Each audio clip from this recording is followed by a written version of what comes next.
After yet another shooting in a synagogue on the Sabbath day, I think it's important to point out one of the introductory lines in today's gospel that is worthy of comment. During the season of Lent and the season of Easter, we hear more than usual from the Gospel of John.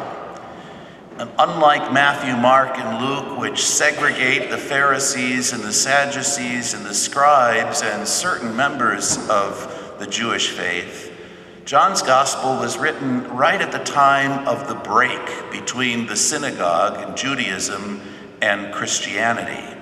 And John lumps all of the Jews in one category. We heard at the beginning of today's gospel that the disciples were gathered in the room with the doors and windows locked for fear of the Jews. It's always important that we put those words in context and realize that he's not referring to all Jewish people of all times. I wish it were unnecessary to have to make those kinds of clarifications, but because language works on us, and particularly what we hear in the course of worship finds its way into our souls and into our minds, it's important to clarify our terms from time to time.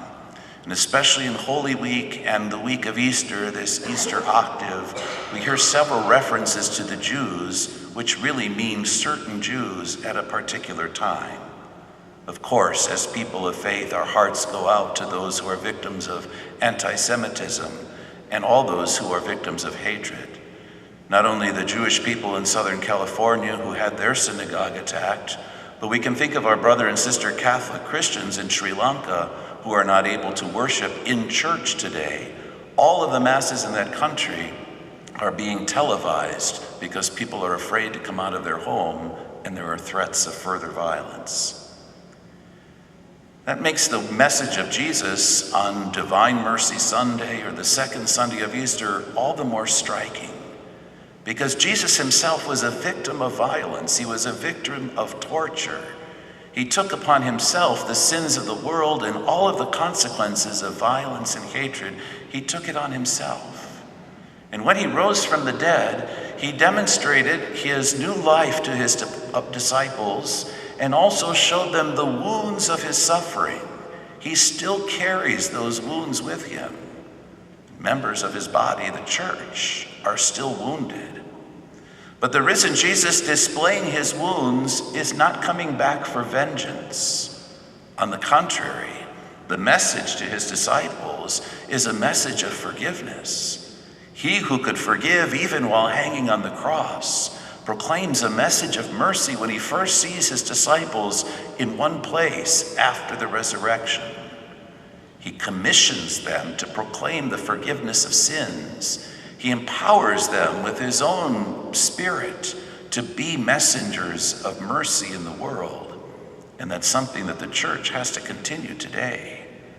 Our mission today has to be about touching the woundedness that affects so many people in this world at this time and proclaiming mercy, forgiveness, and the triumph of love. Now, in each year on this second Sunday of Easter, the gospel features the disciple, the apostle, who wasn't there. Poor St. Thomas. For all of history, his name will always be preceded by the adjective doubting. Doubting Thomas. We can easily overlook that in the larger picture, Thomas was one of the bolder of the apostles. Thomas ultimately gave his life in witness to the faith, and Thomas was able to bring the Christian faith all the way to India and Pakistan. Our Indian priests and many people from Kerala and the southern part of India call themselves Thomas Christians in honor of the apostle who brought the good news of Jesus' resurrection to them. But we remember this moment when Thomas expresses his doubt and when Jesus meets him where he is and allows him to touch those wounds that have now been the trophy of his victory. The gospel tells us, the Gospel of John, once again, tells us that Thomas's name means Didymus, which is a word that means twin. And it's a curious feature of John's gospel that some of the main characters are not exactly named. We all know who the mother of Jesus is, but you'll search in vain through the fourth gospel to see her name. She's always referred to as the mother of Jesus. We also are pretty much convinced that the beloved disciple was John himself, and yet he's never named in that gospel either, consistently referred to as the beloved disciple. We think that what the evangelist John is doing is not only describing particular characters in the story at that time, but describing roles that are consistent in the whole life of the Christian community. And the mother of Jesus' role is one aspect of what we are to carry out, that is to bear Christ's presence into the world. And the role of the beloved disciple is one that we are invited to take on ourselves. Remember, it was the beloved disciple who reclined on Jesus at the Last Supper, who was close enough to whisper into his ear and ask, "Who is it that is going to betray you?" The one who got to the tomb and saw and believed. The beloved disciple, a role that we are invited to have. We're invited to that kind of intimacy with Christ. But we should also say in that same vein that Thomas, whose name means twin, we never hear who the twin is. And maybe it's because we're meant to see a reflection of ourselves in Thomas. Who among us has no doubts? Who among us doesn't find it too much to believe that love will triumph, that love casts out evil and fear, that love is ultimately victorious? Who among us wonders if it's possible to forgive 70 times, 7 times, or to go the extra mile and turn the other cheek, and all of the things that Jesus asks us? We all have our moments of doubts.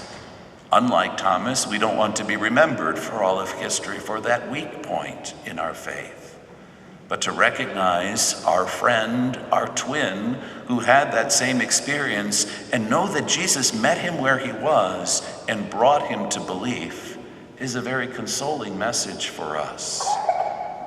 Thomas was the realist of his time. He was the one who wanted scientific proof. He wanted evidence. How many people today question our beliefs because they want the evidence? They want to see proof. Thomas is very much alive. And that initial reaction of Thomas to the good news of the resurrection is very much alive in the skepticism that surrounds us this day and in this age. Note again that Jesus met him where he was and drew faith out of him. We are called as a church to meet people where they are and help them to have an encounter with the risen Christ, precisely the reason that Jesus commissioned his disciples to extend his presence, his love, and his mercy in the world. Thomas gave his terms, and Jesus met those terms. He invited Thomas to come and put his finger in the wounds in his hand in the side, and to cross over from doubt to faith. The same invitation the Lord offers each of us today and always as we gather at the table where he's recognized in the breaking of the bread. The first Easter morning, as we heard last Sunday and throughout this week, was one where doubt and confusion were more prominent than faith and joy. And despite all of the alleluias of our celebration of Easter, Thomas was more representative than not of the confusion of that first Easter day. What Thomas deserves credit for is the fact that he stayed with the community. Even when the news was too good to be true, he didn't run away. He was there when Jesus returned, and he shared in that commission to go forth and proclaim the forgiveness of sins.